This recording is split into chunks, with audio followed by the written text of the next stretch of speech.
This is From Ring to Veil, a wedding planning podcast, the PNW's complete wedding resource, with your host, Kim Mills and Shannon Palmer. This is episode 7, Tips for Finding a Wedding Photographer, and an interview with Stephanie Walls of Stephanie Walls Photography. Today we're sharing some tips on choosing a wedding photographer. Finding a wedding photographer is, of course, a personal choice. Finding someone to fit your personality and budget is not always easy, but we think Stephanie has some great tips on just that. Listen in as Stephanie and her husband and photographer, James, share with us their experience and advice. Thank you, Stephanie and James, for being here and giving us a little time to talk about wedding photography so that our brides will know what to expect. Thanks for having us. Sure. Thank you. So why don't we just start off by you guys telling us a little bit about who you are and what you do. Well, my name's Stephanie and my husband is James. We've been doing this is our 4th wedding season going into it in 2016. We've always been the kind that likes to document every moment of our life, and now it's just the moments of everyone else's life that we love to document. You get caught up in the moment, and you get to feel the emotion and the happiness and the sadness sometimes, Right. and it just is something that I think fuels my life and fuels our relationship together. So how many weddings have you done? To date, we've shot 22. We still have a couple more for 2016, but right now we're about 22. Okay. Awesome. Walk us through what it takes to do wedding photography.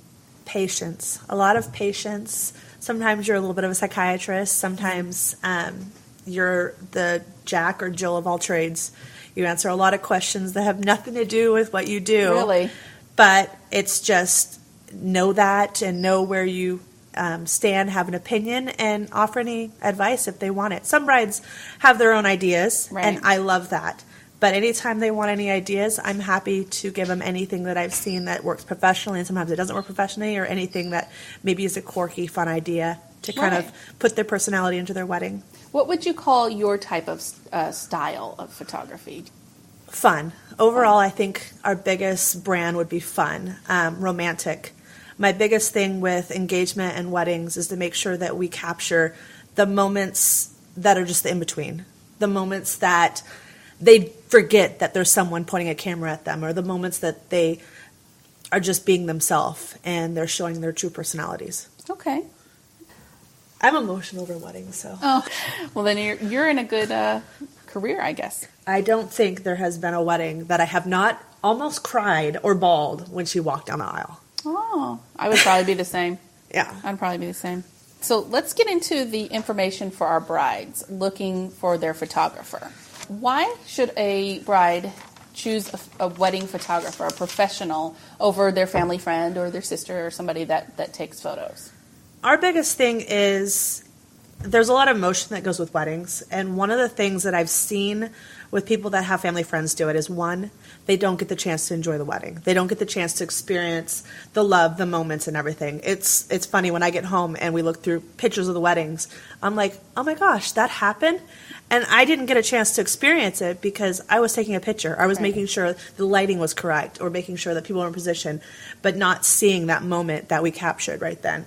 Now, in my brain, I caught it, but just not feeling it. The other thing is, a lot of times there's emotions that come with something that you didn't think worked to your advantage. When it's a family or friend, sometimes you're embarrassed to come to them, or there's a little bit more anger, and you don't express that because you don't want to hurt their feelings. Right. The other thing is, it's the liability that comes behind it. If something was to go wrong, or if something wasn't experienced to your liking, with a family or friend, there's a lot of legal problems that could happen. Mm-hmm. There's a lot of hurt feelings. Right. That's what I was thinking too. What if your sister's photos were bad? What if they were all out of focus? Then what are you going to do? We do get a lot that family and friends will cover the wedding, but we do actually sometimes hear from the brides after the fact, and they can't go back and get those moments. We get a lot of them. Can we just put our dresses back on and pretend? Oh. And that's something that we've done, and we can totally do, but it isn't that moment. Right. It's not, like you said, with all the emotion and experience and stuff like that. Yeah. What is an average pricing for a professional photographer? I would say $1,500 to $1,800 is probably average. We're probably on the lower end, but we are priced at an area that fits us, and I think it fits our experience really well. I've seen a lot of photographers that are much higher than us, but they have the experience and a lot of times the position to put themselves at that pricing. But I would say $1,500 to $1,800 is probably average wedding pricing for a 6 to 8 hour wedding. Okay, with two and that's shooters. for two of you. Mm-hmm. Okay, and you're always there, and every even when it wedding. doesn't require two shooters, I always have an assistant with me. Well, that's good. Which a lot of times we both have different views. Mm-hmm. He's more on the artistic side, and I'm more of the editorial, romantic side.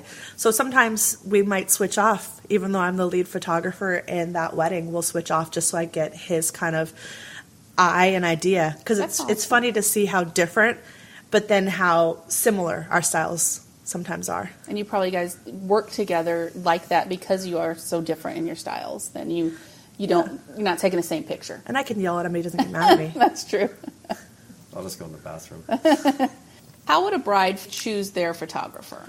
Biggest thing is you want to have a meeting with your photographer. This is the person that spends probably the most amount of time with you through the whole wedding process. We do a lot of communication with our brides.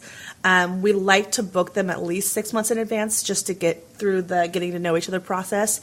We'll do things like take them to lunch or take them to drinks just to find their personality, to see kind of what their relationship kind of is. Because on their wedding day, the more personality we get into that, the more they're going to feel their relationship and their self in their photos. And that's the biggest thing, is making sure that they're the happiest. It's the number one goal in wedding photography, because if your bride and groom aren't happy, it doesn't matter what kind of photos they are. Right.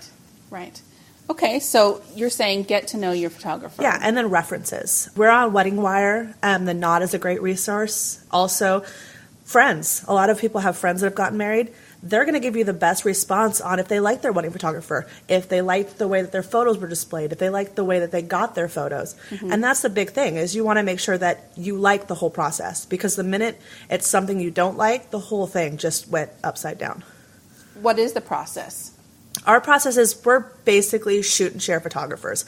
We do sell products. We've included canvases and albums in a lot of our wedding packages this year, just because that's our number one thing that brides and grooms like to get with their albums. We will have all of our weddings come with a complimentary engagement session, because it's like the trial run of the wedding. Right. You see how they work in front of the camera. You see what direction they take, how to talk to them, how to get them to move in a certain way that's going to work the best for the photos. And also it gives them a chance to feel comfortable with you. And that's the biggest thing, is them feeling comfortable with you. Because if they're not comfortable, they're not going to look very comfortable in their photos. Right.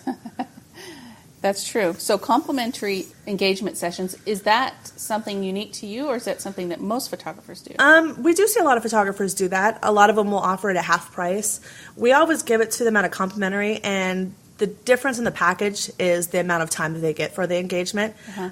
We do it because it really does help us get to know them, and it gives them an option that they can use the photos to kind of get excited for the big day, to share with friends and family. I mean, they make great resources for save the dates, or even a lot of different, like the Knot and Martha Stewart Wedding lets you do bridal websites. And so that gives you a way to plaster your love and shove it down people's throat. That's right. And then you can, Instagram it, and then, all of that course. kind of stuff. So do you share your digitals, or are they all print? Or we share digitals. Okay. So with a lot of our packages, there is some product that come with it, but what they get with all of our packages is they get a USB and a disc of all of the wedding images that are edited. We go through and we take out any of the duplicates, anything that just weren't a great photo or anything that wasn't on point, and we take all those out, but everything else we deliver. Based on the wedding, it's usually about 75 images per hour with two shooters. Okay. One shooter, it's usually about 40 to 60. Okay. But with two, a lot of times they're 75 to 80. That's nice. That's a good amount, because back in the day, you didn't get that many photos. So do you find that most photographers are doing the digitals now? Is that It's half and half. Okay. A lot of them will do a certain amount of prints. I know that we do offer a lot of photos based on what I've seen from other photographers. But, I mean, everyone has their style, and that is completely what is great with the industry, is that everyone has their style, and there's a style for everybody. Right. What do you need to know from a bride? We ask a lot of questions. Okay, so like what? in the starting process, we will usually meet them for coffee. We'll take them to Starbucks, a coffee shop, or if they're that frisky couple that likes to go have a drink, we'll go have a drink. Okay. Take them to a nice pub or brewery. We'll ask a lot of questions that we want them to tell us, kind of walk us through what they see for their weddings. Sometimes brides will have little details. Sometimes brides can tell us from the color of the table centerpieces to what color her shoes and what hairstyle she's going to wear. Mm-hmm. So every bride is different with that. We find out how detail-oriented them. A lot of our photos are details, and that is the biggest amount of, I say, that is in weddings, is detail photos, because there's so many details that go into it. You want to make sure you capture every amount of effort that was put into it. We try to make it fun. With first meeting, there's no obligation to book with us. It's basically just to see if our personalities match, if they're going to be a good fit for us, and if we're going to be a good fit for them.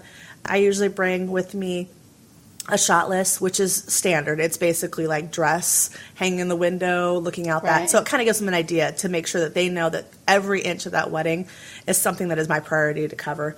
I have a Mad Lib. That's just something fun. Okay. And it could be, and it's something for them to hang on to themselves. Sometimes we get them back, which are hilarious, because we've had some brides that their thinking is a little bit out of the box, and we love that. And that, I think, is probably our biggest clientele, is the brides that aren't completely in that box. We also bring basically a kind of an idea of our personality. We tell them that we're not, the stale, run-of-the-mill photographers. We want to have fun. We want to make sure you have fun. We want to get your personality, and we want to show everybody this is who we are, because in 10 years, that's not going to be who you are anymore. And you want to make sure that you can look back and see where your relationship started and then where it has went. After the wedding, what's the process? We're about 6 to 8 week turnaround. I am quicker than that, but I would rather offer a longer amount of time just in case something happens that delays the process, and deliver on a quicker basis. Okay. Through that, we usually will, within 24 hours of the wedding, depending on the wedding, I will usually post, or depending on the wedding or couple, I will usually post anywhere from 2 sneak peeks to 10. Oh. We've had a lot of brides that like to keep more on the privacy, so I'll stay more to the details. We have a lot of brides that just want to see it as quick as possible, and we will post my favorite 10. I'll go through, and as they're starting to download, and I'll be like, okay, this one, and this one. Through the years, I found much more process to get things going quicker. Mm-hmm. But a wedding, start to finish, with album, usually you can expect it about 8 weeks. Okay. With album and gallery and everything. Do you meet with the bride and present this to them, or? It's all in their discretion. We've had a lot of brides that I have a really good process that I can send them the album, and they can go through page to page and kind of see what they like. When we meet them initially, we show them the album so they know an idea. But through email, we've had a lot of brides that just go through, I like that, I want this changed out. And then we have some brides that are more hands-on, and they want to feel it and kind of go through and look over my shoulder as we're moving photos. And that is fine. If we have the time for that, I am 100% with meeting with them, and we can go through and switch out things and get everything, because it's their impression of their wedding. They want to make sure that this is their day on paper, and they want to see it their way, and that's fine. Well, it's nice to know that you guys offer that type of thing, that if they want to be hands-on and they want to say, I want this picture here and whatever, that you're open to that, because I'm sure there's a lot of photographers that are, here's my work, and there you go, so. It's their wedding. Exactly. The only thing I put my foot down on is my editing style. Right. When they book us, they see our style. I show them tons of photos. My style pretty much stays pretty true. Every once in a while, I'll do something a little bit different, but I will usually do the same duplicate photo. It's something that's not as different. So sometimes my editing might get a little weird, because there's some photos that just ask for it. But usually there used to be a black and white. Anytime I do a black and white photo, there's always a color copy. I love black and white, and I would edit every wedding in black and white if I could. But not everyone is in love with black and white. Exactly. Like, I wouldn't want my wedding in black and white, just my preference. But it's nice that you have that option too. So they have the color and and do most photographers do that? I think a lot of them do. Okay. Just because, There is some, we've had some photos that we took in that are in direct sunlight and the whole photo gets blown out because there's no way to save it at all. It's either details in the appearance or details in the background. So black and white sometimes is the only answer for it. True. To get that photo. And in those, I'll usually let them know there's a photo in this gallery that I could only do in black and white. Right. Right, because, sometimes that happens. There's nothing you can do about that. What question should a bride ask the photographer? We have gotten tons of questions. My favorite questions is usually what kind of products we have to offer. I can find, if you're looking for a certain product and you've seen somebody else offer it, I can find it. Maybe it's not something I offer all the time, but if I can find it, I'll usually... Oh, that's awesome. I'll usually confer to it. We've had a so lot they of... want a mug with something on it. Yeah, we've had people that want a mug. Okay. Or they want a mouse pad. Right. And that's... we know people who use orders. those anymore? Some people do.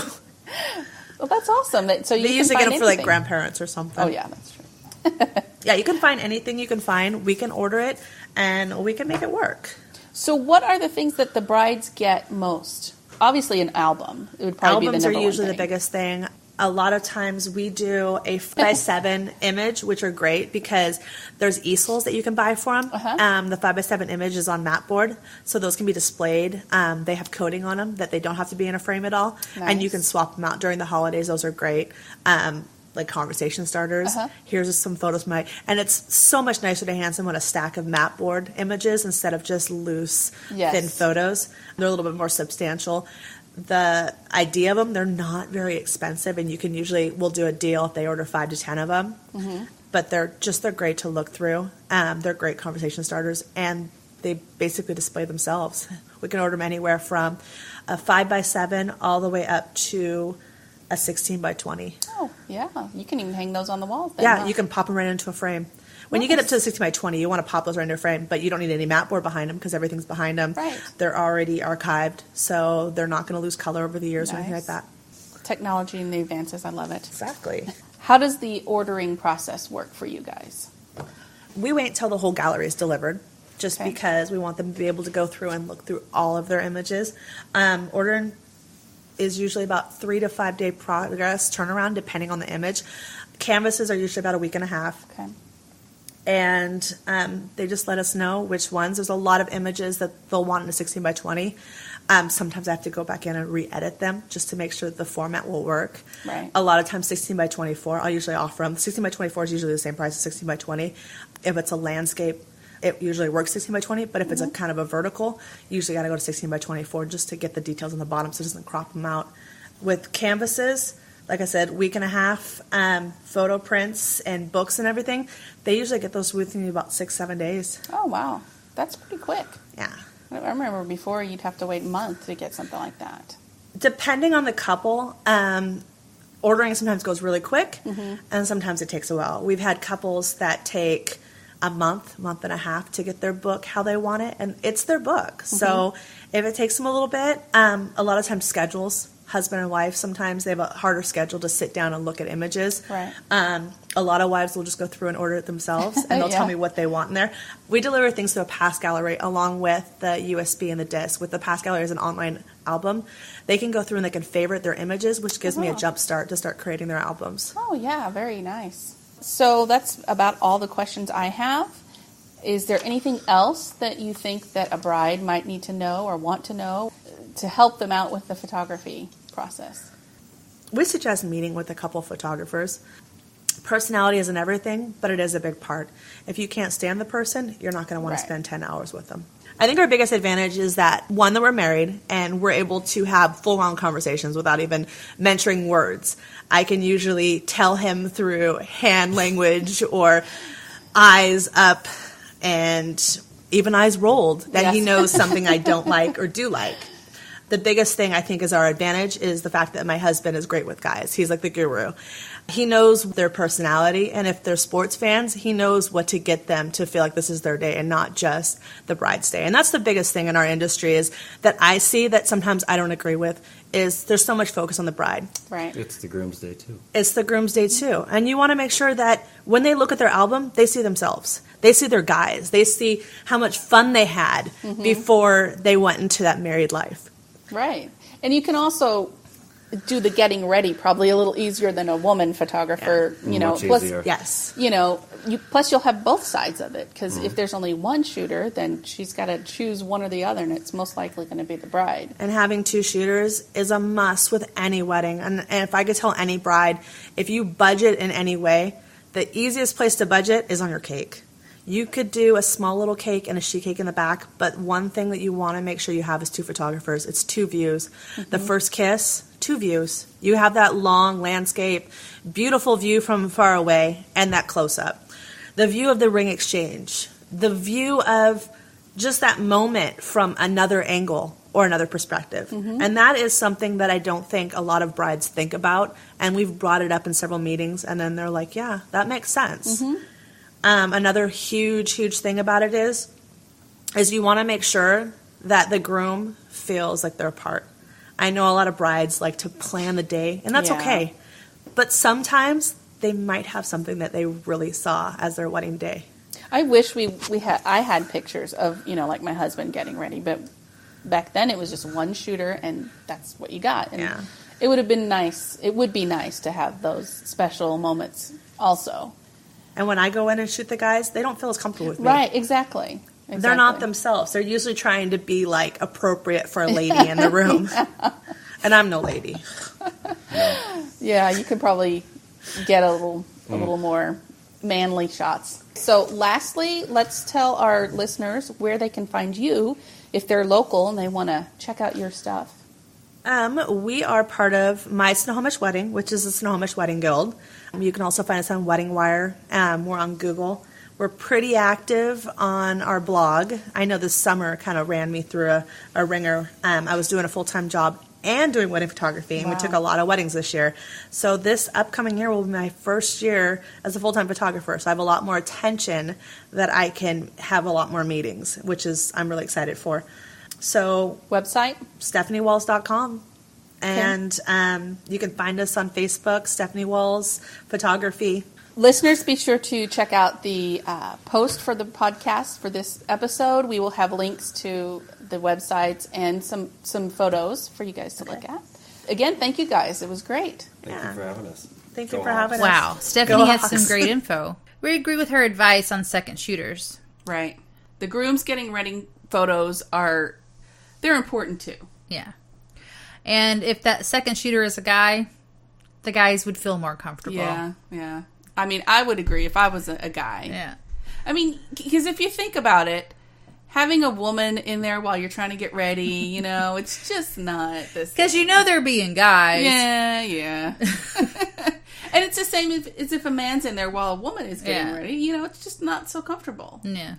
And it's not like they're shooting them in their underwear. Yeah. You know, but still. I know. I don't have, personally, we don't have any getting readies of Eric. I mean, back then they just didn't do that. Yeah. Well, I don't have any getting readies at all. Well, my photographer was horrible. It was a family friend. And so, you know, our advice, plus I think Stephanie's advice too, was never hire a family friend. That's right. Because you're always most likely going to be disappointed. That's right. And believe me, I was. Yeah. My photos are blurry, the lighting's not great in them, you know, stuff like that. So, yeah, exactly. I went off the advice of, not advice. We had some friends get married. Theirs turned out great. So I just hired the same photographer. But he gave me a little, I think he didn't really want to do it or something like that. But he said, oh, sure, I'll do it. And ours were all blurry, low lighting. Yeah. I mean, I was just unhappy with it. I was happy that there were people there taking photos of their own because that's the only ones that I really liked. I mean, otherwise I would have been so unhappy with it. Yeah. Oh. I mean, I had one photo of Jeremy and I underneath the arbor, and that was about it. But it was still blurry, and the lighting was horrible because I took it in the church, and he didn't bring lights and all that. Yeah. So I really wished I would have shopped around. Yeah. He was just cheap and did a decent job on. But now, knowing what I know, I would have totally shopped around, found somebody that I liked their style and saw that their work was great, you know. So our advice to you, make sure to shop around and meet with your potential photographer and make sure you click with them. Yes. Make sure they fit your personality. Mm-hmm. I say look at tons of pictures and say, that's who I want. Right. And try your best to get somebody, either that person or much like that person. Because, I mean, there are different styles of photographers Yes. that do weddings. Mm-hmm. Make sure to go to the website and check the show notes. See a little bit more of their beautiful work and links to Stephanie's website and how to get a hold of her if you choose her as your wedding photographer. Subscribe to this podcast on iTunes or Stitcher, and please leave us a review or rating. Until next time, no stress, no worries. Keep calm and listen on. Thank you for listening to our podcast. You can find us on Facebook, From Ring to Veil, on Twitter, @From Ring to Veil, and on our website, FromRingToVeil.com. If you have any questions, please contact us at info@ringtoveil.com, and we would love to discuss those on the show.